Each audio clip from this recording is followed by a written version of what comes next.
Rosanna, can we start at the beginning and can you tell us the story of what's happened in your life from the very start?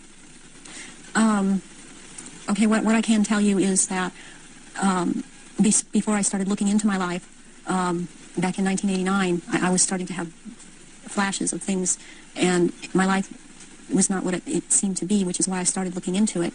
And what I found out was that I had a lot of missing time, and a whole lot of missing time, as to what had occurred in my life. And when I started looking into what had happened in my life, it was the only way that at the time that I knew, was to start going to see a therapist. Within a year, I was talking about memories of being sexually abused by my father, which was part of what was supposed to happen. And I was starting to talk about mind control issues, and I was talking about ritual abuse issues at the time, and I didn't have the whole thing put together. It's taken me years. All these years, it's taken approximately almost 10 years to put this together, what has happened to me. And in the process, I have lost everything that I ever had in my life, and anything I held dear in my life. I was bred for this role that I fulfill, and it was planned from before my birth, and it was because of the bloodline of my mother's family, which comes down through Ireland, but before that, it began in France. It was through the Marquis de Stack, which he came to Ireland and changed the name to Stack, and then I was chosen. And the birth was planned. My parents were forced to move down to this area for the reason that the High Council is down here, which is, there are 6 councils of 13 in this country, and the High Council is down here. We're talking the United States? The United States, yes. And so from the time that I was a baby, I was being abused and traumatized, and on purpose, for the mind control that they need someone to go through to do whatever they say, to be as just a puppet in that they can control every move. And you don't remember. I didn't remember a lot of things, because I have, as a result of all of this mind control, split off many parts that all hold memories, hold feelings, hold programs, hold information, and I've been working very hard to pull all of that up. And it's been a long, slow process for me, because there don't seem to be a lot of people in the field that I only felt was the only way I could go was psychiatric and psychological. They don't seem to know what is really going on, and I believe that a lot of them are afraid of being sued should they suggest something, and so they cannot lead or suggest, and it's been a process of me having to trigger myself to remember, and be around people that can help me with that can't really be touched by False Memory Syndrome Foundation. So what happened? You say you were abused as a child as part of this compartmentalizing of your mind. What went on after that, as you got older? Well, they start with wanting to make you an obedient slave at first, and so they do a lot of sensory deprivation, they do a lot of sensory overload, and they switch between the two, and they do out-and-out torture. They take a small child and they electroshock. In my case, it was electroshock to the brain, and they would take away my chance to sleep. They kept me awake for many hours at night, would not let me sleep, and I was also told things, as this was before the age of 5, I was told things such as, they would make me drink water, and they would say, if you pass urine, you're going to have to drink it, and they would make me drink it. And if you have bowel movement, you're going to have to eat the feces, which is also what happened to me. And then they would play. There was a programmer that was programming me, a very infamous person in history, who actually has been in this country, and he was known as Dr. Green. Who he actually was Dr. Mengele, Joseph Mengele, from the concentration camps in Germany, and he stayed a lot at China Lake Naval Weapons Station out here in Southern California, in the desert area.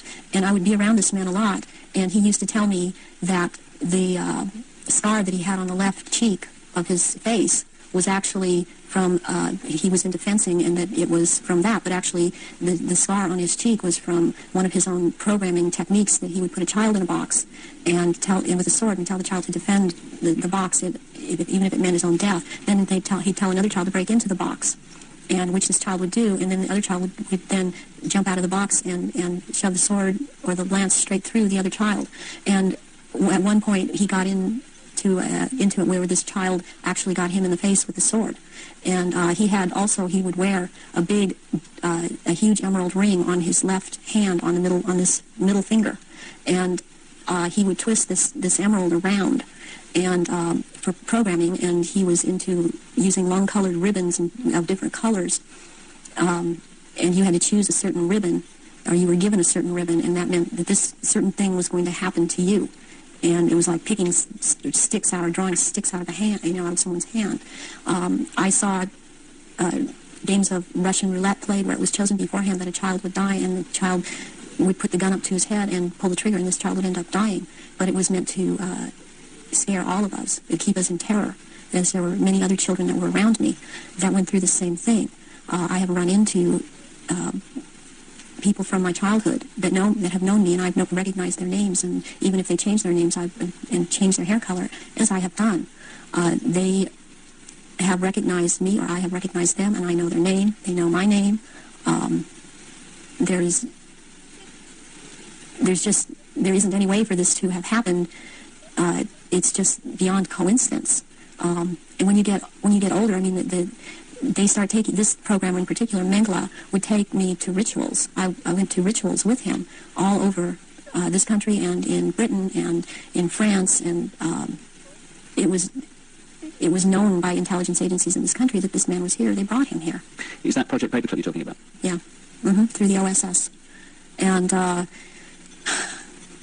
my family, or my so-called family, are all DID. They have not, they are very well programmed, and they have not sought help. They have not gone in and tried to figure out what's happened. They believe they've had this certain kind of life that they've had, and as far as they are concerned, I am crazy. And they have much different memories of what I have, and I was always told certain things by my parents that my sisters were never told. And biologically, I have to add at this point that my mother is my mother. I am not biologically related to my father. And this has to do with the bloodlines, and his was considered impure. And this is all about purity of the bloodline. And that is why I am involved in this. There are people that are involved in this that it is not so much because of bloodline that they have the ability to dissociate and be used as slaves by these people. You say that you come from a certain bloodline, and there is this obsession with bloodlines that this Brotherhood Illuminati have. Why is that? Because what first started coming out was about the Aryans, and the purity of the blood. And what it's all about is that the blood, and the menstrual blood, contains something that is important for the propagation of this race that is controlling things on this planet. And these people that are in the organization that the Council of 13 is under, and they have something called the Grand Druid Council, or the Octagon, they're called the Illuminati. And the Illuminati are actually run by these 13 bloodlines, which are all of the royal families in Europe and in England. And they need the blood because they are, in fact, not human. They take human shape. They are reptilians. And they need the blood. The blood helps them maintain their reptilian shape, and it helps them maintain their sanity, and it helps them to live in this world because they are not from this world. Does that relate to what the Nazis call vril power and what the Hindus call the serpent power in the blood? Yes.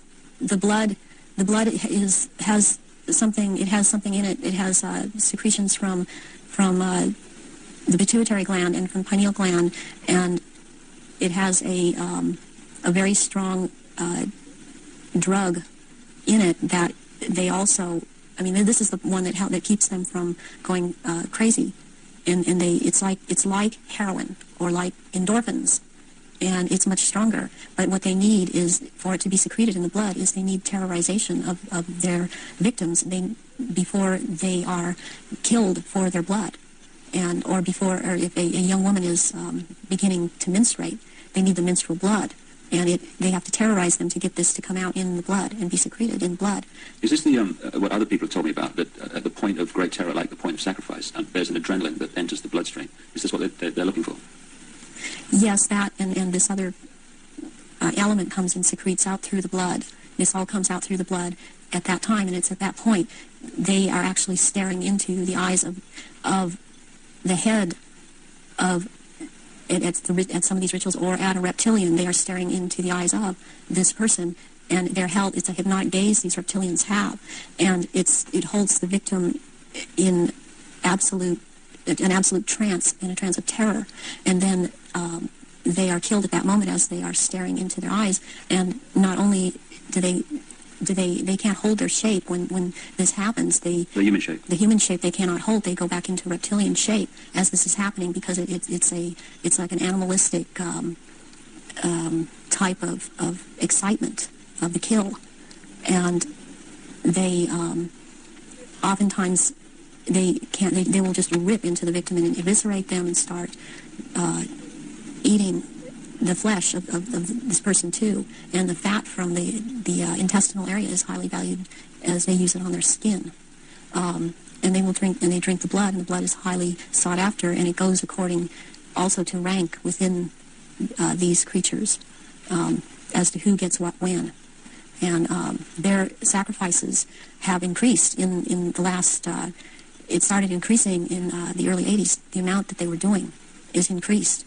And they use a lot of Druidic holidays to do this, but they have other days too. They've mixed all of these satanic and what are called satanic holidays and Druidic holidays, and in order to have these rituals, which ritual seems to be important to them, but they also use it in order to drink this blood. They seem to need more. Have you any idea why it's increased since the ages? So there are changes going on in the earth. It seems they're not able to hold their shape like they once were able to, and people see them shapeshift more and more, and they need the blood to try and maintain it, to try and maintain their human form. I believe there's a time coming, because of what I've been told, when they are not going to bother having to hold that human shape as they had to before, and they want that time to come. It's almost upon us. So when you're talking about the fact that the veil is lifting on these reptilians so that people can see them far more easily and far more often, does this relate in any way to the fact that there is this desire to bring in this rigid structure, including microchipping and many other things, across the year 2000, which has become known as the New World Order? Is that coming in because it is known that the people are going to see what the game is, and there has to be control of the people at that time? Yes, it's very connected. I started talking about the New World Order back in 1990, and I was very psychologically and physically affected so much by what was coming out. I wasn't watching television. I was not aware that certain individuals in this country, George Bush, were talking about the New World Order. I was talking about it because that is what was coming out, and knowing that the first time that inside of myself that I'd heard it was in conjunction with the Nazis, and that came from Mengele. And I started realizing that there was something going on, and then it scared me, and I didn't really look into it for years, but I was being harassed constantly. I was being told. At one point, I had someone telling me that I was being, and who was ex-Army intelligence, ex-CIA, telling me that I was being monitored by the National Security Agency, and I didn't have the whole story then, so I did not totally understand why this was happening. But yet I was being followed by cars or vans that said G12, G14, and in this last year, which has really been very hard, I've been followed by G41 vans, and I had to find out what those were, and that is naval intelligence. But this whole thing is going towards around the year 2000, and when they are going to establish themselves openly as a new world order, and it's headed toward that, and that's what everything is being prepared to, or prepared for. And I have actually got, I've got a sleeping program right now to return, because I've left, but to return for that time, and it's called End Times Programming, or Janus Programming. And Janus relates back to Nimrod of Babylon. Yeah, there is a group that used to be in contact with me all the time, and they stopped trying simply because I didn't obey them. they would be in contact with me all the time. They're called Janus, which is also the two-headed Roman god of change. And their headquarters is in Brussels, Belgium, in the NATO building. And they are a group of psychiatrists and doctors who are into mind control. And they are one of the many groups involved with the Illuminati. And they would contact me and tell me, give me directions that I was to psychically kill this person or psychically injure this person or scare this person. They'd give me the location. And I started questioning this, and I had a contact who since has seemed to have disappeared because she couldn't get the funding. And I had called her about this group, and she's the one that was the ex-CIA, ex-Army intelligence person, and she knew about these people, and she said, yes, you're right. This is what is going on. Your experience being brought up in this Illuminati environment, were you ever told anything about where these reptilians came from, and what is the history of it all? I was made to learn through Mothers of Darkness, which is a certain aspect of the organization, because that was an early part of my training, the history of what was the Illuminati on this planet. And what I learned was that the Aryans originally were from Mars, and the reptilians came to that planet they came from another place. They came to that planet. They came to rule because they wanted to mix, so they said, with that race. And but they became the overlords. And the Martians or Aryans were seeking to escape from it. They went to the moon and then were there attacked. And they then went to Earth and established culture here on Earth approximately 6,000 years ago. And at that point in time, they were doing well, and they were mixing with the indigenous population of this Earth they were getting along with. And then about 4,000 years ago, the reptilians arrived here and again began to take over. And they instilled themselves in different places underground in the Earth, and also this one part of them, the ruling part, took over and became involved in the politics and in the religion, and started controlling through these means at that point in time, and using the gods and deities that were believed in on this planet, started infiltrating into that and becoming that, and blood rituals started happening, and since that time, that is the way that it has been. And presently, they claim to come from the Merovingian bloodline. They are there are 13 bloodlines in Europe that all of what are called royalty are developed from or come from, and they include the Aryans in this. And there's been a big push in this century. For example, when Nazis came into power, the fascists, talking about the purity of being pure and staying, the Aryan bloodline staying pure, and what it actually is all about is keeping the blue-eyed, blonde or light red-haired people, the bloodlines pure, because it is more powerful. And what is in that blood for these reptilians is more powerful, and they need that.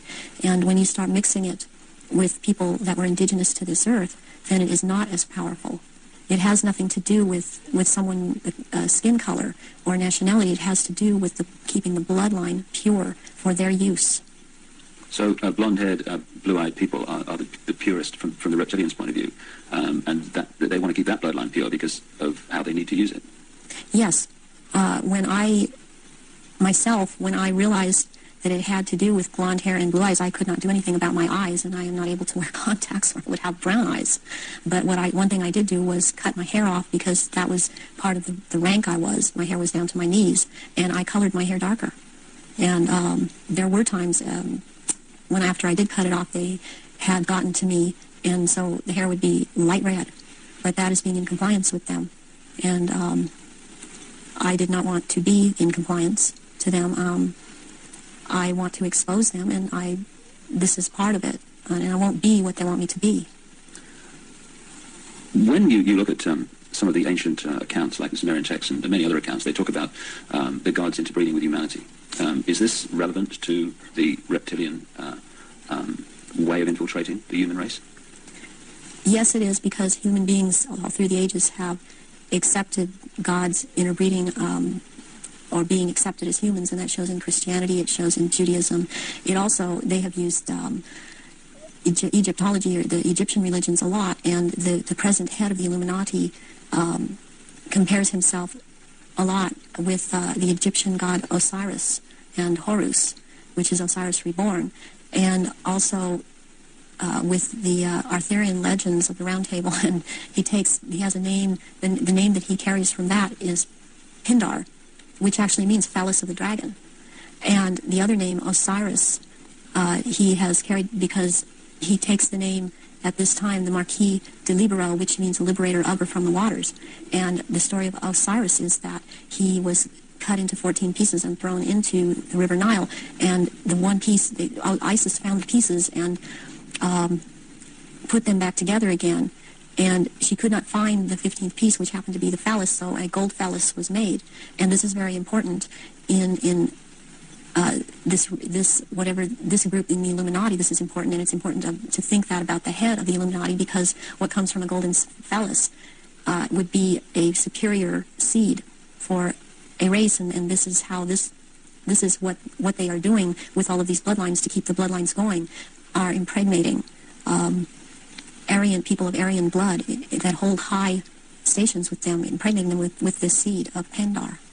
And therefore, it's important to keep this history in mind and the names in mind that he is going by at this time. So would it be correct to say that the reptilians came to this planet because the Aryan Martians came to this planet, and had the Aryan Martians gone somewhere else, they'd have followed them there? They would have pursued them all over the universe, yes. Can we now go into some specifics about your own experiences? What were you brought up to do? You say that you were identified as a bloodline before you were born. What was the role that you were brought through to play? The role that I was brought through to play was, as in the Illuminati, was as a goddess. Specifically, the address is Mother Goddess, Starfire, and the Starfire goes back to the blood in the menstrual blood. What is contained in that, and the address, the way that I was addressed was Mother Goddess. There are only 3 Mother Goddesses. There can only be 3 at a time on this planet, and there is a male equivalent of which there can be only 3 of them. Why mind control someone to conduct these rituals, like yourself? Why don't these reptilians just conduct their own rituals? They don't seem to have the psychic abilities, and they look for people that have that, and people in the bloodline that have that. And I've had that. I've had a tremendous amount of psychic ability, and so I was picked and bred from before birth, and this is also something that other survivors that have been in high positions have known about me and told me. What's the connection then between you having psychic abilities, those being recognized from the start, and you being brought through to conduct their major rituals? Well, it's kind of twofold. First of all, they needed the psychic abilities because they control or attempt to control events, because I would have the ability to foretell what was going to happen, and they needed the information to just try to control it to an outcome that was good for them. The second thing is that during the rituals, you had to have psychic ability. You have to be very powerful in that way to call out the old ones that are also reptilian, that come from another dimension. They actually they materialize from out of another dimension and are present at rituals, and they are so powerful, and their presence is there's such an evilness about them, and they want out of this other dimension. And they can't. They have to be called out by someone who has that power. And the reptilians don't have this power. That's very important. They don't have this power to call out these old ones that have to do with them. And what is it that humans have that the reptilians don't have? That means they don't have the power to connect interdimensionally, and some humans do. We have the ability to foresee, to be able to become vibrationally higher, and see into those levels, go into those levels, and in fact, agencies use this. They call it remote viewing. Humans have the ability to go into the past, to go into the future, to go to other places, to astrally leave their body, astrally, and to see things that we've always had this ability, and it's like having a third eye, which they don't have. They don't have this ability. So during ritual, these old ones are called out, and they are what Christianity would have called the demons. They are called out, and there is a circle that is, it has a hexagon in there, which is a powerful occultic symbol. And then there is a pentagram. And then there, in the middle of that, there is a triangle. And if you're the one calling them out, then you stand in the triangle so that you're not devoured or taken by these creatures that come out. That creates an energy field around you, which they can't penetrate. They can't penetrate it, and they can't get outside the pentagram. And they want out. They're always demanding to be let out. And so you have to be very powerful to keep them in line and to make them go back when it is time for them to go back. Why do the reptilians want to manifest these quote, demons at the rituals? It brings power to the rituals. It brings power to them. They are told things by these entities, and they are encouraged to go on with what they're doing, and knowledge is imparted to them through these entities.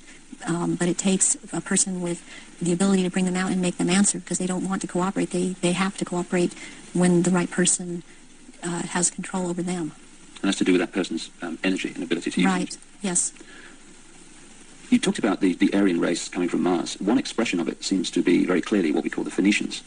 The Phoenicians had two deities, St. George, which became a British deity, who defeated the dragon, which seems incredibly symbolic. And also St. Michael, who, according to the legend, banished Satan, or this negative force, into the abyss. Is this symbolism of the abyss anything to do with the fact that these reptilian demons of another dimension are somehow locked in a time-space prison, and they can't get out? They can only get out when they're brought out in that way. Yes, they want out of that dimension. They have been thrown into that dimension, and they can't leave that dimension.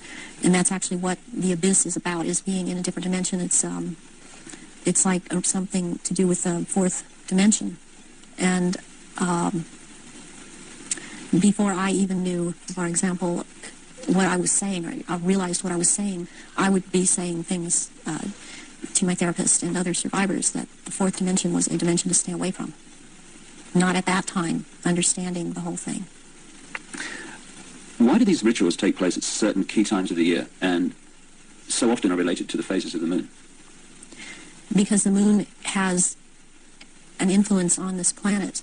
And also the sun. These also take place during different things that go on with the sun. But the moon it's kind of a really very cyclical thing with the moon. It takes place on full moons, new moons.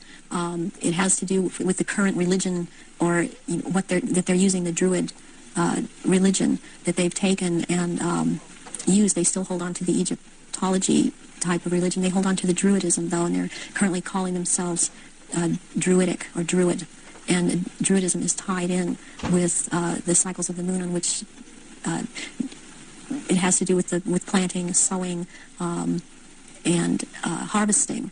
And there are so many days that they can use from this to their own purpose and their own end that they bring it about. There's a lot of ritualization with Druidism, and they love ritualization. So take us through one of these rituals that you conducted at the highest level of this global brotherhood. What would happen? There were people that were bred from birth. They were bred to be ritual sacrifices. I have a problem with what they is said a lot today, especially by the False Memory Syndrome Foundation, that how could all of these people disappear, or how could all these babies be born? I worked with a nurse midwife. We did home births, and it's very easy not to register a child when it's born. And then they have these children that they're kidnapping and bringing in from other countries, and no one misses them because these are third world countries. And the children they have the most energy, the purest energy, they're the highest form of sacrifice. And they will terrorize these children and mind control these children. And in rituals, by the time they're brought into rituals, they may be drugged, or they may not be drugged, and they may be in an altered state because of the mind control. And they are used as actual blood sacrifices during these rituals because of, again, reptilians needing their blood. And they will take various organs from the sacrifices, depending on what date the ritual may, what the ritual may be associated with on that date. But they will also slit the throat from the left ear to the right ear, and the blood will be gathered in a goblet, and it will be dispersed among the reptilians, and dispersed among, also after that, among people that have been participating in these rituals and seem to have even though they seem to be dissociated, mostly these people seem to be cognizant of what they are doing. Are these rituals rare? I mean, how many are there that, say, go on a year? I mean, we talk hundreds of thousands of them. There are things happening every month of the year. There is not a month in this 12-month system that something is not happening. And it's more than one. I mean, it's every full moon. It's and the very important rituals are the summer solstice and the winter solstice, and then there is the vernal equinox and the fall equinox. And there is Samhain, and there is Beltane, there is Imbolc in February, there is Lughnasadh, which is in the beginning of August. There's a whole week leading up to Beltane and also leading up to Samhain that's called Grand Climax. So May the 1st is Beltane? May the 1st is Beltane. Halloween, particularly in America, has become like a mini Christmas, almost like a holiday of celebration with a trick and treat and all this other stuff. But what actually happens outside the public arena that night of Halloween and into November the 1st? Away from the public arena, there's a ritual that's taking place in 6 different locations in this country for all of the councils of 13. In the area that I'm in, it is the East Side Christian Church on 7th and Temple Street in Long Beach. And it is for the High Council of 13. And in this country on that night, it is a satanic ritual. It's actually, there are 3 nights in a row at that church. The first night is Halloween. What happens on the night of Halloween? That night is about the worship and homage to Satan. And that is what a lot of people in this country know the devil to be. This is about the devil, Satan. And Christianity talks constantly. I mean, I believe they created Christianity to be what it is. And so they also have created this Satan. And so they control in that way. And on that night, there's a lot of bloodshed, and there are sacrifices made to Satan. There is a person who plays the part of this in this High Council. It has to do with this High Council. He's not on the High Council, but he has to do with playing the part of Satan. He is a televangelist on TBN. He filled in for a little while as a lead singer on Iron Butterfly many years ago, and he has long blonde hair. What's his name? At this point, I don't recall his name. I recognize his face. I saw it recently on TVN, and then this is his cover, where he is DID, and he plays this part, the great deceiver Satan, on that night, on Halloween, at this church. And that is what happens on Halloween.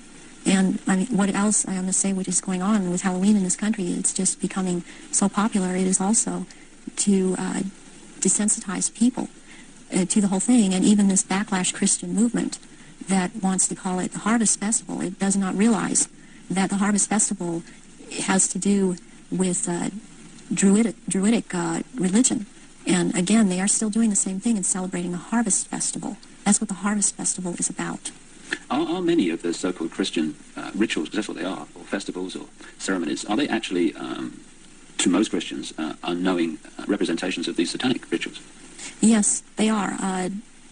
One, for example, Christmas has to do with it's a time, it comes right after the winter solstice, which is a satanic or a Druidic celebration. It has to do, there's a day in there called that day, which is not a day. It has to do with the killing of the old king and the birth of the new king, which is a Druidic day. On the 24th or the 25th at midnight, there is a ceremony that's specifically for children, and it's called the last bulb on the tree. Where does that come from? That is something that's used with children. It's part of programming them into the whole thing. And there were things that would happen to the child that hung the last bulb on the tree on Christmas Eve, as it was a common practice to decorate the tree on Christmas Eve, and the tree in itself is a phallic symbol, and it's paganistic. Christmas is based on pagan day, and back to Roman times, and Christians have given it, they think they have given it Christian meaning, and it means something else, and it does not. But there is the case with the last bulb on the tree that has something to do with what happened to this little girl, JonBenet. JonBenet Ramsey? Yes, JonBenet Ramsey. And this occurred on this night because of the day it has to do with, and the ceremony that it has to do with. And there were rituals done on that night to these little children. So that is totally tied into it. I have heard that Jean Benet's name is relevant to the rituals. Do you know anything about that? John Bay. John Bay is a satanic deity or Satan. John Bay is a name for Satan. And that name is just closely tied in. It's so close, and I don't understand why it hasn't come out. That I know of, it hasn't been talked about. But that is why she was killed on the day that she was killed, and her family, as far as I'm concerned, her family is involved in this, and that there's always a price to be involved in it. She was the price. This little girl lost her life. Can we talk about some of the famous names that people around the world would know who, in your experience, have taken part in these rituals that you've conducted? You say you've conducted them in Europe and the United States. Can we start with the United States? Yes, I have seen at rituals, I have seen George Bush, I have seen Madeleine Albright, I have seen Henry Kissinger, I have seen Ronald Reagan, and I have also, by the way, seen his wife, Nancy Reagan. I have seen Hillary Clinton before I knew she was Hillary Clinton at the time at these rituals. She is involved. The other people that I have named and are... because I've seen shapeshift into reptilians. I have not seen Hillary Clinton actually shapeshift, but she is involved. I have seen the two sons when they were young, the two sons of George Bush, present at these rituals. Are these the sons that have become governors? Yes, one is in Florida and one is in Texas. I have seen... did I mention Jay Rockefeller? And he shapeshifts. I've seen George Deukmejian and Ronald Reagan again, having been governor in California. There have been people such as Newt Gingrich. I saw, and I didn't know at the time that he was Newt Gingrich. I recognized that he was Newt Gingrich when Clinton came into power, and after he was, Newt Gingrich was then elected Speaker of the House. And I was horrified to realize that this man was also there. All of this has affected me to the point I don't vote. All of these people seem to all be connected to the Illuminati, and I don't feel like being part of having anything to do with them. Presidents like Carter and Ford and Clinton. I've seen Ford there. Gerald Ford. Gerald Ford, yes. Are they all reptilian bloodlines? I haven't seen Carter shapeshift. You've seen him at rituals, have you? Yes. Gerald Ford, I have seen shapeshift. And Johnson, also. Lyndon Johnson. Lyndon Johnson. Also, Dr. Joseph Mengele, who took me around to these rituals a lot of the time, was also a shapeshifter. And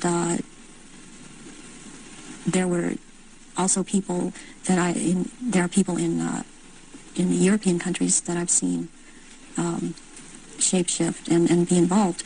And this, it doesn't surprise me any more than it does the people in this country doing it. It's just for some reason more shocking, and it cuts even deeper. Because I've seen the Queen Mother there, and I have seen the Queen there. I've seen Princess Margaret there. I've seen Charles there, and they shapeshift. And I have seen this. I'm not coming up with his name right now, but he was president in France after de Gaulle. He was there. I've seen him there. I've seen the Rothschilds there. I used to see the Rothschild that lived in England there, but the one that still goes there and is a shapeshifter, Guy de Rothschild, Baron Guy de Rothschild, has been to all of these rituals and has been over in this country under the name of Dr. Barrington and tried to program me and has impregnated me several times with eggs that were taken from me years ago and were impregnated with semen from Pindar. and then placed back into my uterus. This has happened to me twice, once at age 39 and this year right before I turned 43. And I had told my therapist ahead of time before I ever could have known that this had been done to me. And it's happened at a certain place in where I have been living in the San Fernando Valley. It's happened at a house on Tyrone Street in Sherman Oaks. And my understanding is that there have been other survivors that have talked about this location as having been involved with programming and so on. And he has, Baron Guy de Rothschild has tried to program me. All these years he has been trying to control me, get me back under control. And the Marquis de Libero is someone else that attends all of these functions and is, since he is the one in power, he attends all these functions. I have seen Tony Blair there, and he shapeshifts. I have seen Prince Philip there. They all have their quirks as to how they act, even in their reptilian form. And they all, I mean, they act. They don't act all like robots, but they have their quirks. They have their so-called personalities, but they are all cold-blooded. They would kill at the drop of a hat. I have even, since I've seen the picture of some people that are talking about this subject, I've seen them. When I've seen their pictures, I've recognized them. I did a double take a few weeks ago when I saw again someone who's been talking about around this subject, and it seems to be popular right now. Who's that? This man by the last name of Sitchin. I've seen at rituals, and he is a shapeshifter. And I did a double take when I saw the picture of him, because I recognize him. And there's another person that I've seen.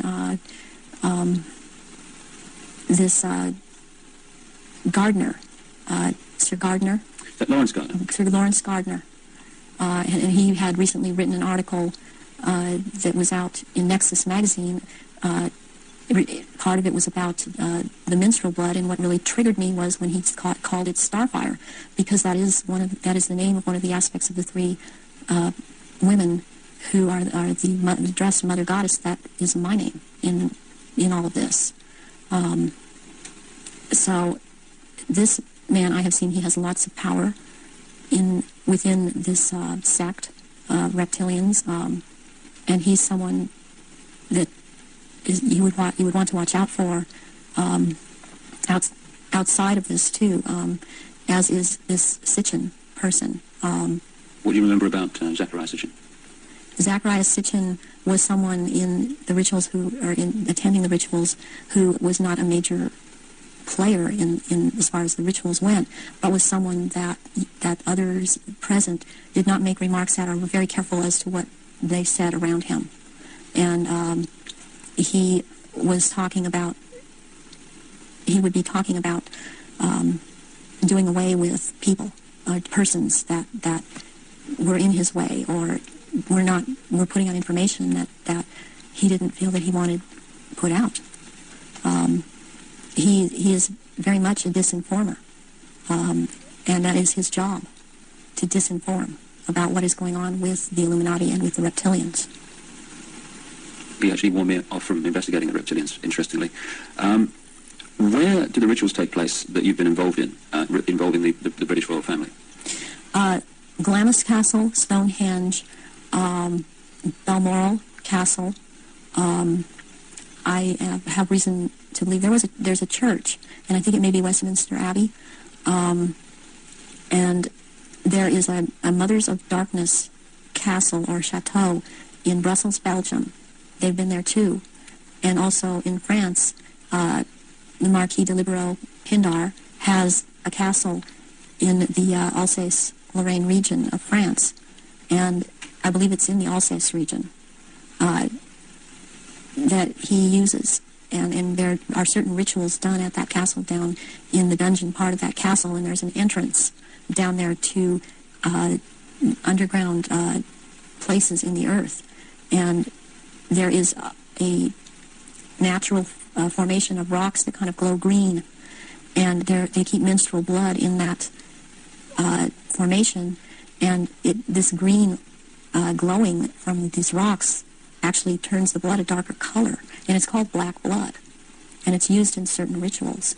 But there are also, they keep small, there are smaller, less developed little reptilians that are kept down there. They're kind of pets. But one other thing that's also down there, there are eggs. It's like a nest of eggs kept down in that part where it's warm. It's very warm down there into this entrance. And these eggs are kept down there incubating. And they are the reptiles' eggs. And that's where they keep them. What are your memories of conducting the rituals for the royal family? What happened? What were they doing? One thing that sticks out in my mind is that there was before. This was back in the late 70s. This was before Charles was married to Diana. He was involved with Kamala Parker Bowles, and she does not shapeshift, but she became pregnant by Charles, and she produced a baby, and this baby was presented at the ritual and killed, and that is the price, the firstborn between these two, and eventually these two will marry, and that is the price that is to be paid, the sacrifice of the firstborn between the union of these two people. And I've seen that there. Something else that sticks out in my mind is that it was around the late 80s that I saw a very kind of dark man he was Arabic. It seemed to be Arabic or Egyptian, and I heard the name Fayed being mentioned, and the Queen Mother was there, and I called her the Black Queen, and she and he were talking very seriously and at some length about the subject. They were mentioning Diana, and they were mentioning his son Dodi, and at the time I didn't know who Dodi was. I knew who Diana was. I never saw her at any rituals. Where did this conversation take place? This took place at Balmoral Castle. And I heard them talking about a marriage between these two, and I thought at the time, well, she's married to Charles. Going to be a marriage, she's married to Charles. I didn't understand why the Queen Mother and this person that I now know to be Dodi Fayed, because I heard Fayed, Muhammad al-Fayed, talking, and I'd seen them together I saw them at Balmoral Castle. I overheard the conversation at Balmoral, but I'd seen them also at Mothers of Darkness Chateau in Brussels, and they were talking about a union between Diana and his son Dodi back in the late 80s, and I did not understand at that time, because I understood Diana to be married to Charles. I knew that she was married to Charles, and they had 2 children, and they were about to have another. And the Queen Mother, all I could pick up was that for some reason that there was a malevolence towards Diana, and Diana I had never seen at a ritual. I wondered what she knew about all of this. What have you seen the royal family do, the Queen Mother, and the other people you've seen in the rituals? What have you seen them do? I've seen all of them drink human blood and consume human flesh, and they have their own goblets in which they have blood, and these goblets are encrusted with jewels. And they also have their own daggers, and that the dagger goes into the goblet, and they stir the blood around with it, and it's also what it is, it's a symbol of the phallus going into the vagina when they're doing this. And I've seen them do this, and some of them have even, like the Queen Mother I saw she had her own little, like almost it's between a very elaborate ornate chair or a throne kind of thing brought in for her to sit. And because before these rituals actually start, there is a kind of people move around the room and talk, or recognize one another. It's a formal kind of a ritualistic setup, the way they talk and the way they introduce each other. It's like a court. What are they wearing? They're wearing robes. They're not wearing anything underneath the robes, and the robes are very ornate. They all have, the one thing in common they have is they have a red color like blood, and some of them have purple, and they have gold kinds of lines running through them. They have the Merovingian symbol of France, the fleur-de-lis, and there are jewels that are sewn in at certain points on these robes, and they wear these robes, but they don't wear anything underneath the robes, because what is going to happen, what the rituals are all about, they're going to shapeshift, and they can't have anything on under the robes. And there are orgy kind of things that go on at the rituals also. And involving the royal family of Britain? Yes, involving the royal family of Britain, and the sacrifice and the eating of, consuming the sacrifice, and they are involved in that. You've seen them do that? Yes, I have seen them do that. People in Britain, listening to what you're saying, would obviously be staggered, I guess, anywhere in the world. But what would stagger them mostly is, in Britain, the Queen Mother has an image of being the nation's grandmother, the nice old lady, and good old Queen Mum, what a lovely lady. What's your experience of the Queen Mother? She is very cold in reality, and she is very cruel, and she is very different than she comes across to the public. She's cold-blooded. If she feels that you are someone beneath her, even in the Illuminati, that you're at her equal or your station is above her, she will not speak to you, she will not recognize you. She obviously, from what I see, enjoys consuming human flesh. It's sickening. The one person that she seems to be afraid of is Pindar. People would also look at the Queen Mother's elderly, frail stature and find it very difficult to see her taking part in rituals and doing anything, if you like, active. Do they go into a different state in terms of age and strength and all these other attributes when they actually shapeshift? Yes, the human body that they choose to occupy or take when it was young, it ages. But when they take the reptilian form, these reptilians live hundreds of years. And so they have to have taken more than one human body to live in. A lot of them are much, much older, and I'm including the Queen Mother in this, older than people think that she is. She's been in more than one body, human form. And when the time comes, if it is time for her to go on, it has been chosen that she still has, it's known that she still has life or years to go, again, she will be put into the body, the essence of her, and the reptilian form will go, the essence of her will go into another body that is also has the ability to shapeshift into reptilian form. One of the pure reptilian human bloodlines? Yes. What happens when, take the Queen Mother as an example, what happens when they shapeshift? I mean, what do you see? You start to see changes happen, and they're happening so fast that it's almost, it's the closest thing that I've seen to it is what they're now doing with computer technology. It's just a literal transformation that happens very quickly, and they get taller and they get bigger, and they don't look at all as reptilians like they do as humans, and thus the wearing of the robes, because if they were in clothes, the clothes would be torn apart.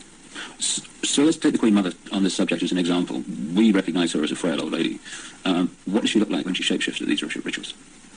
She looks like the nose portion gets very much longer, and it grows into kind of a snout kind of thing. She has little fangs and incisors as teeth, and there's a tongue. They all seem to have this kind of tongue when they're at this level. The tongue has a lot of long, hairy or pointed projections coming out of it. It's very long, and they have these. They don't have hands or feet. They have these claws, and they have scales, and also scales that seem to kind of disappear into one another. But it's more pronounced on the back. There seem to be lumps or protrusions coming from the head. There seem to be some kind of growth appendages at where, on the back. And they seem folded. And not all of them have that. And there is a tail, and they a lot of times will keep the tail curled. And and I've seen her when she's very displeased with something, as I've seen other members like this. This tail is whipped around, very agitated, and she hisses. What color are they? Which one in particular? Take the Queen Mother as an example. She's kind of a beige color on the underside. And by the time you're going up around to the back and the tail and the top of the head and on top of the nose, snout, whatever, it's coming to a very, they're dark speckles or large speckles of dark browns. And the eyes, usually, they're large, they're very round, and they look like they're coming out of their sockets. And very protruding. And usually the color ranges from a beige to a gold to a dark greenish gold, and then there's this dark slit up and down, a vertical slit, and and the eyes will look hooded. And when they look hooded, it's a very frightening thing, because it seems that when the eyes are hooded, they're about to do something. What do you mean by hooded? The lids come down, and it's almost, I guess it would be the same thing in a human as an expression of someone's got an idea. And how tall are they when they shapeshift? They're just about 7 feet tall. Some are a little shorter, or to a foot shorter. Some are a little bit taller than 7 feet. So what would the Queen and Prince Charles look like in their reptilian form? As to height? As to general appearance? Well, Charles resembles in both ways, in human form and in reptilian. He resembles Pindar. He's shorter, though, in reptilian form than Pindar. But the way that the reptilian, the nose shapes into the snout at that point, and the jaw becomes the underpart. It's very much like Pindar, and his mother doesn't look quite the same as he does. But what does the Queen look like? The Queen, she's darker, not quite so pale. She's darker all over. She doesn't have the amount of I would call it freckling. It's more like a gradual, like the skin is gradually getting darker. It's more smooth. And she does have the lumps up around her head and down the tail, the spine. Charles has the tails down around the spine. And funny enough, he has the protrusions from the skull in reptilian form, where about or above, right above where it seems like his ears would have been. What is it about the rituals that allow the shapeshifting to happen? When the victims are starting to be sacrificed, it's the scent of the blood, and they start shapeshifting at that point in time, and they can hardly wait to get to the blood. It's like they're addicted to the blood, and then the consumption of human flesh that follows. What have you seen the Queen or any of the royal family do in relation to that? Have you seen them sacrifice and consume human flesh? There are certain times when they will actually do a sacrifice, or there will have been someone doing a sacrifice, and it's not happening fast enough for them. So they will step in and finish it themselves, because the sacrifice the ritual has to be gone through. It's sacrificially, ritualistically, it has to have been gone through. And they will step right in and just start tearing the throat out. And they're getting all this blood from the jugular vein at the same time. And that has happened when there are many there that are going to be sacrificed, and they just can't wait. And then tearing into the contents of the abdomen and stomach of a victim afterwards. Who have you seen do that? I've seen the Queen Mother do that, and Prince Philip and Charles. I've seen Guy de Rothschild do this. It seems that I've seen it more among royalty or so-called royalty do this than people that are not titled. That they don't seem to. They seem like it feels like they don't dare, but they shapeshift nonetheless. But it's like the royals that step in and just start tearing away because they can hardly wait. How long can they hold the reptilian form in these occasions? During the rituals, it's much easier for them to hold their reptilian form. They can stay in that form. What it is that they have a hard time holding their human form. And as long as they're around blood and the sin of blood, they can't hold human form. Right. Where do you think the story of Diana fits into all this? In terms of the ritual that you know about and the royal family background that you know about. What was all that about? What happened in Paris? Diana was a ritual sacrifice because she's named after a goddess, Diana. She was chosen from before birth for the purpose of which she served. I understand and very well and am very empathetic towards Diana because in a way it parallels what happened to me to have served your purpose, had 2 children, and then be tossed aside. And to her horror, though, she obviously never attending a ritual, she knew something was happening. And she knew what was going on and could not be trusted to be at a ritual anyways. I don't think that Diana would have attended a ritual. I don't think that they could get her to cooperate in this because she actually saw for herself that this was going on after she married Charles. Was there any way, when Diana was married to Charles, without attending a blood ritual, that she could have seen him or one of the others become a reptile? They have a tendency when they're asleep to shapeshift, and not.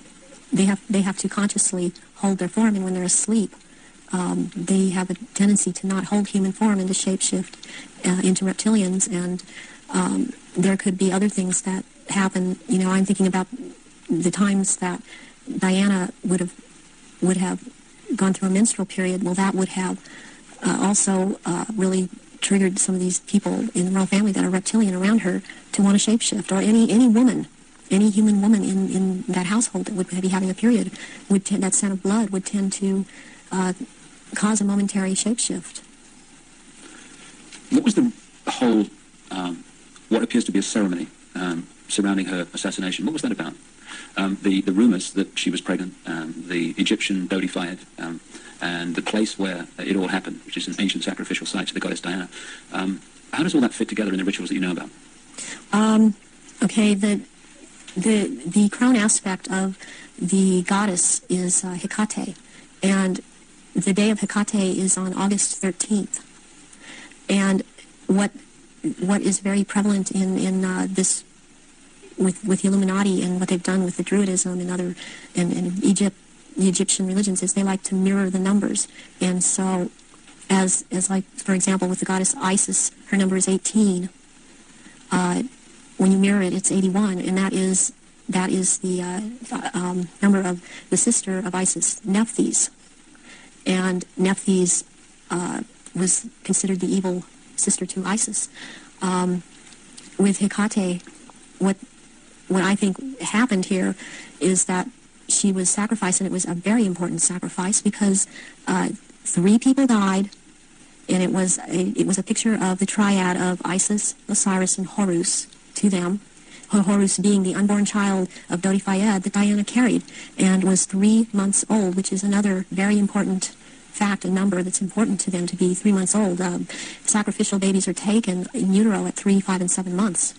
And when I heard about this was a deal that I understood now had gone down. And she had to die in that tunnel because that tunnel is the passageway for Diana, the goddess. And she died at the 13th pillar again because of Hecate. And she died on the 31st because it's the mirror image of 13. And my understanding of what I get inside of me, and because I was told by Baron Guy de Rothschild last beginning of February when he was in this country and he was there to try and reprogram me again and impregnate me, was that he was in the tunnel. That night he had to be there because not only was it a ritual death of Diana, this was also about taking her soul. and he was taking the soul of Diana, which no one else there could do. Whoever was present there could not do it. He could do it, and he was in France. This is the hypnotic stare you talk about? Yes, and drawing in the breath. And he had to be there to do this ritual killing, this ritual murder. This would mean that the ambulance team and a doctor that arrived within a minute of the crash coming the other way must have been in on this whole deal, or at least the people in charge of the ambulance team.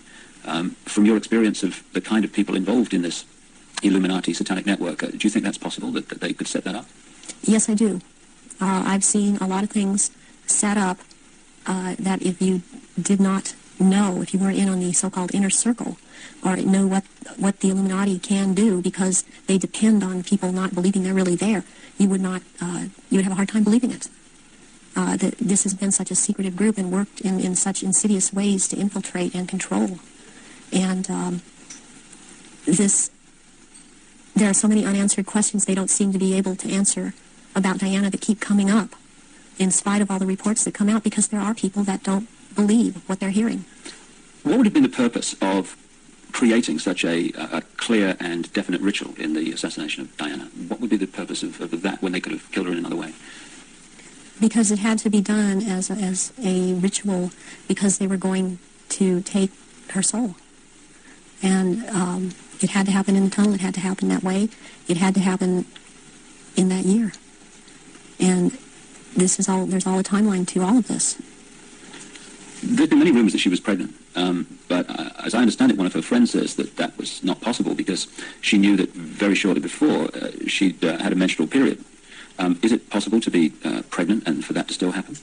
Yes, it is. This happened to me. I was impregnated with one of my own fertilized egg that was fertilized by this sperm of Pindar, and he sent Guy de Rothschild to impregnate me in this manner, and I was impregnated in October of '94. I had periods up until February when it was discovered, and they seemed normal, not light.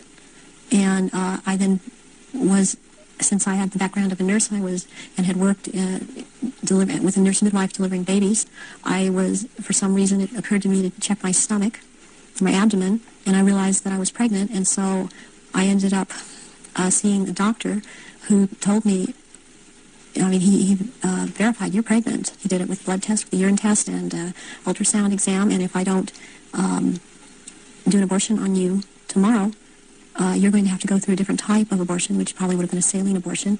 And I knew what I was pregnant with by that time, and so I was terrified to go through with it, and I could not go through with it, knowing what I knew, and so I had the abortion. But I had periods the whole time. You were impregnated at the point that it happened without you having any knowledge of it? No, I did not. Is it possible that that happened to Diana if she was, as the evidence that I've looked at suggests, also mind-controlled and a multiple from the early part of her life? That is definitely more than a probability. The thing about being multiple or dissociative identity disorder is that the host person doesn't know that they are, but they have missing time, but then they have amnesia for the missing time. They don't realize they're missing time.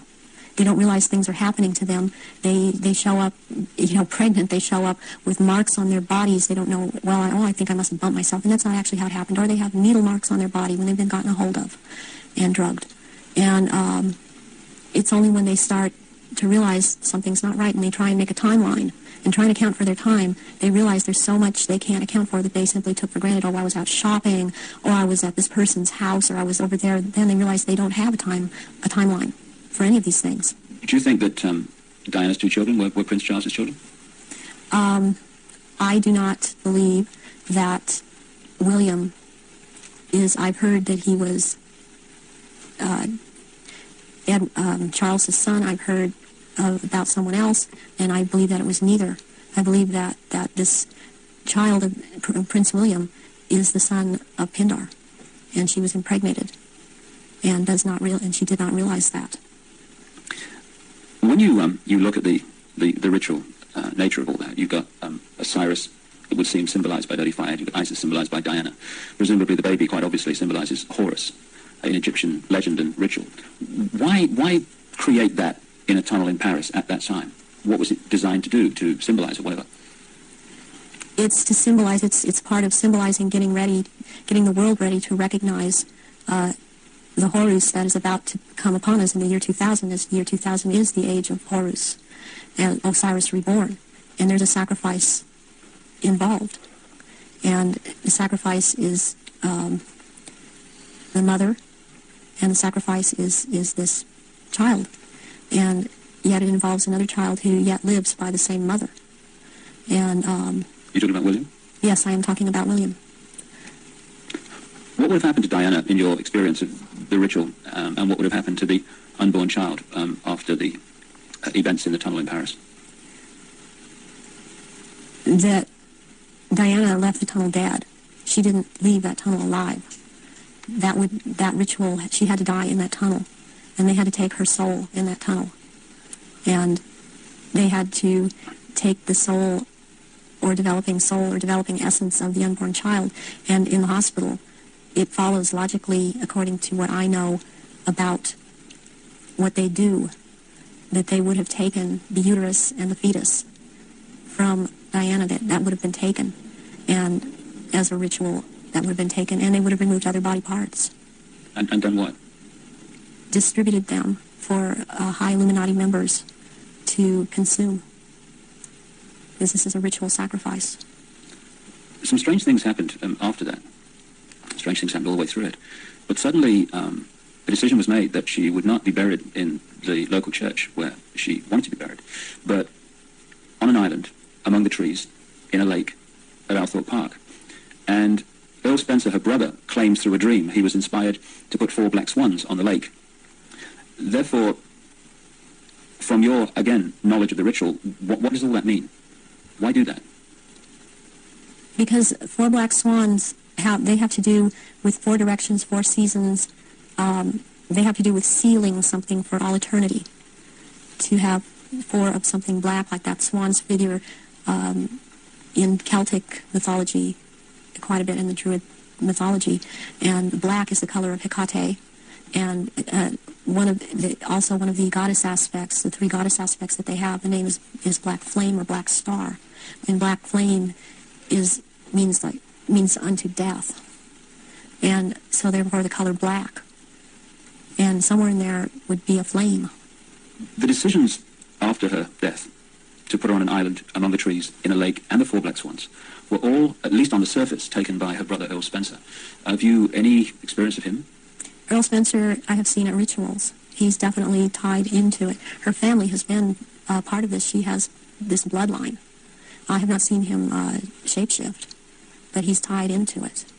You've seen him at rituals in Yes, I have. Sacrifices took place? Yes, I have. What about her father? Any knowledge of him?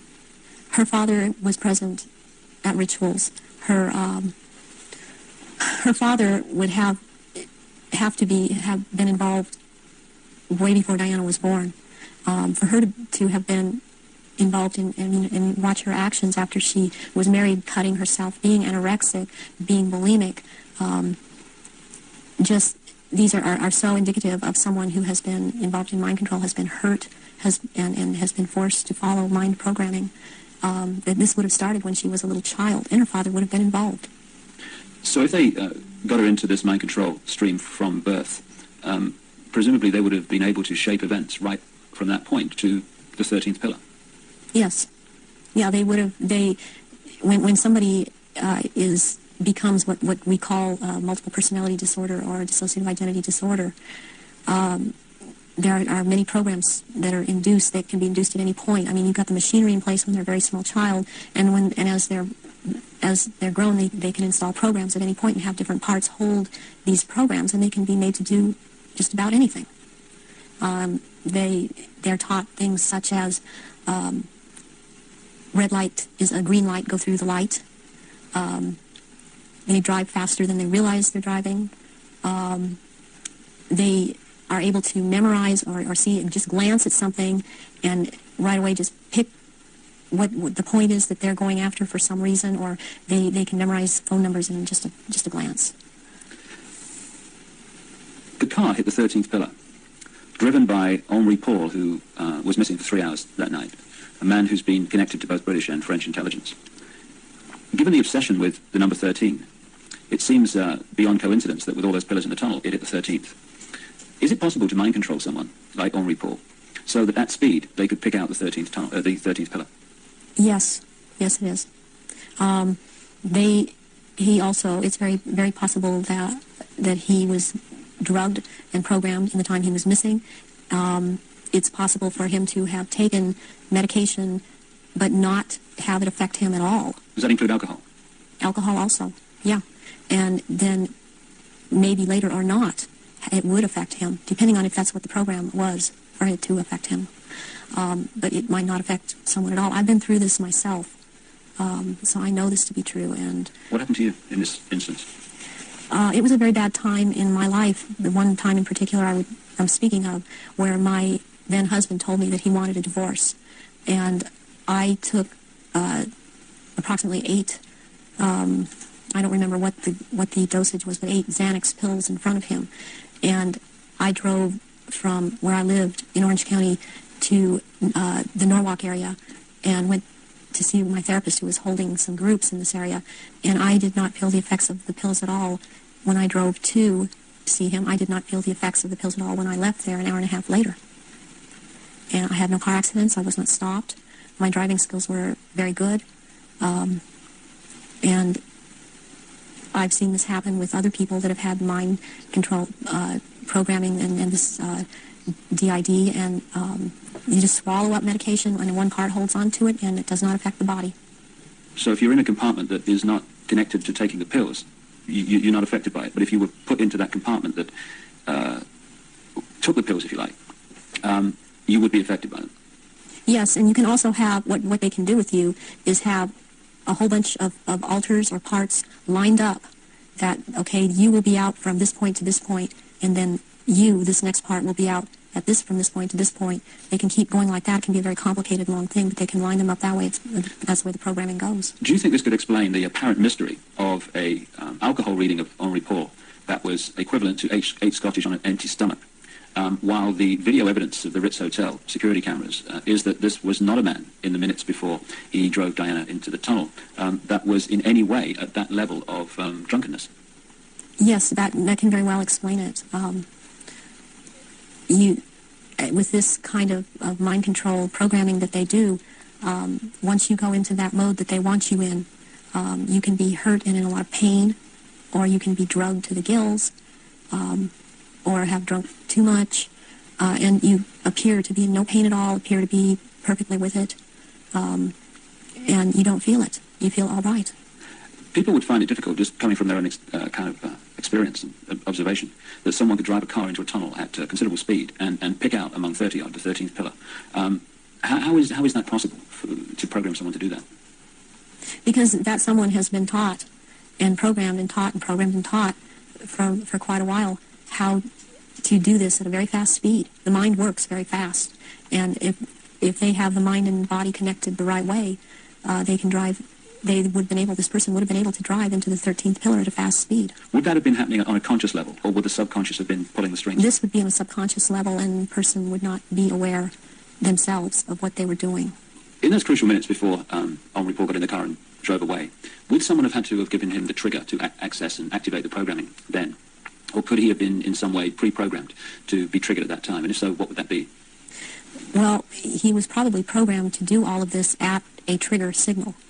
And so what happened is that somebody triggered him with a preset signal that he was told when you are given this signal, you will act out, but the program was already set to go off when the trigger, when he saw the trigger. What form could this trigger have taken? It could have been a hand signal. It could have been a certain type of handshake. It could have been a color that he saw that was flashed in front of his face. It could have been a certain person doing a hand signal. It's most likely that there was a person present that he was to react to when this person said something or signaled him in some way. Given the extent of your programming from birth, how was it possible for you to break out of it, as you appear to have done now? One thing that happened is that in 1989, my programmer handler died who was Mengele. And he was in this country so much, and I was around him so much, and he had a lot of control over me. And what happens when a programmer or handler dies, they usually have taught the person that they've been working with, to be very, very loyal unto death to them. And that's something that they, in the end, it works against everything, because when they die, even someone else coming in and trying to take over, a lot of these altars are not open to that and are loyal to that one person. And in my case, Baron de Rothschild is the one that tried to take over. And for some number of years, there was a lot of the time, half the time they got their way, and half the time they didn't. And in major things, they did not get their way. One of the things that I went out and did in 1993 was I cut my hair off, and because I was publicly seen and known to have very, very long hair, I could no longer be seen. I could not be seen with my hair cut off short. This would have caused a lot of questions with other people that had been programmed. And they still tried to carry on with other parts where I wouldn't have to be publicly seen, because they still consider me to hold this status. And they still consider me their property. I was always told I was their property.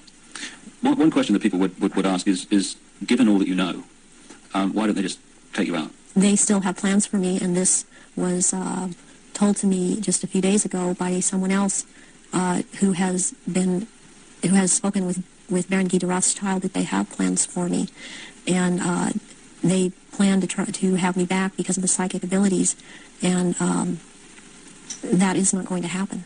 In the little bit of tape we've got left, can we just turn the subject to the jury that you've got to your left there? What is that? Was that part of the rituals that you were involved in? The first one, this is a child's ring. It is a 14-karat gold white, or 14-karat white gold ring with a diamond in the middle of a hexagram, or a hexagonal shape, and it looks like a hexagon if you were able to look closely at the diamond. This was returned to me by my ex-husband, who told me, well, this was in your daughter's clothes. And this was a message to me, and it was a trigger to me for him to do this. Any high-ranking survivors that I have talked to that know of this ring know that it's from Mothers of Darkness. And it would be very unusual. I mean, I don't know of anyone else that has a ring like this in their possession at this point in time. And what's the necklace? The necklace here is made out of copper, and it's very Egyptian, and it was given to me when I turned 19, and that's an important age, because you really start at the position I was at, having these psychic powers in full effect and being allowed to do this in full effect during rituals, and this was worn during certain rituals. Why copper, and why have it at all? Copper is a transmitter. Copper has always been used in the occult. It has a specific meaning. The meaning it has is because I had a triad of altars that were very active in a lot of rituals, and the triad was Isis, Osiris, and Horus. And Isis was the part that drew down the moon. And Osiris performed the rituals, and Horus was what was born of performing those rituals. Just in the literally 3 minutes we've got left, for 3 or 4 minutes, I know it's difficult, but I want people to understand the nature of what's going on to so many people today.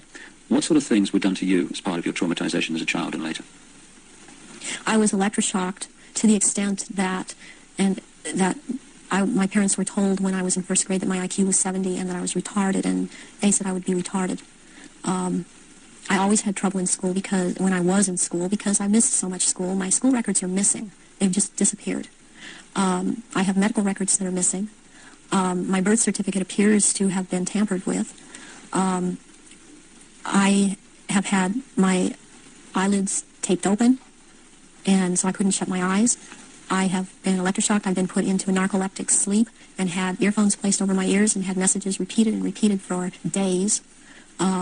I've had drugs injected into my body so that my nerves were just like on fire, and then they would just touch me. Since I wasn't allowed to have marks on my body, they couldn't use a cattle prod on me, but they do use cattle prods on people in torturing them, and they do use electrical stimulation to the genitals and also on the teeth. And they like to inject between the toes and under the fingernails and up in the gums. I've also had some kind of scarring done up through the roof of my mouth all the way up to the brainstem back here that gives me a photographic memory. and I have calcium blocks around the pineal gland that seem to be perfectly spaced and even, and it's very, very curious. The doctors can't seem to come up with a reason for that. I have been programmed to be anorexic, to be bulimic. For the government programming, since I was also used by the government in this country, I was programmed to cut my arms if I started to remember, which I was punished for by the Illuminati, as I was not to have these marks upon myself. I was made to eat my own feces as a little child. I was made to drink my own urine. I was not allowed to go to the bathroom. I was placed in a sensory deprivation tank. I had my shoulders, my knees, my toes, and my fingers, my elbows dislocated and then put back into place when they wanted me to be traumatized. I've repeatedly had phone calls of tones coming over my phone, and tones that you can't make by pressing telephone buttons, tones that sound like sonar sounds from a submarine, tones that sound like they were made by some type of instrument. And I have had directed energy used on me, ELF, low-frequency electric waves used on me, microwave energy, and this in turn has created two different, I would hear one tone in one ear, one tone, different tone in the other ear. It creates a third tone. They're called tritones. They change the electrical activity of your brainwaves and to put you in the state they want you in. I have been programmed to run through red light, thinking it's green. There's been a lot of programming done around my children. They've used my children against me, and it's a very painful subject with me to know that this is happening to my children. The same thing that's happened to me. It's hard. It's easier. I don't know if I can make people understand this. It's easier for me to have, okay, I can handle that. I went through this. And what I want most is to expose these people because of what they're doing to children all over. But they're doing it to my children, too. And my daughter believes I've abandoned her. My son believes I abandoned him. And they don't have hope when they're children. They don't have hope when their mother's taken away from them, and they're told that their mother just left them. So this is a cycle that goes on with thousands and thousands of survivors, not just myself. And this is how they perpetuate it if there is a parent that's protected that believes and has found out this is happening.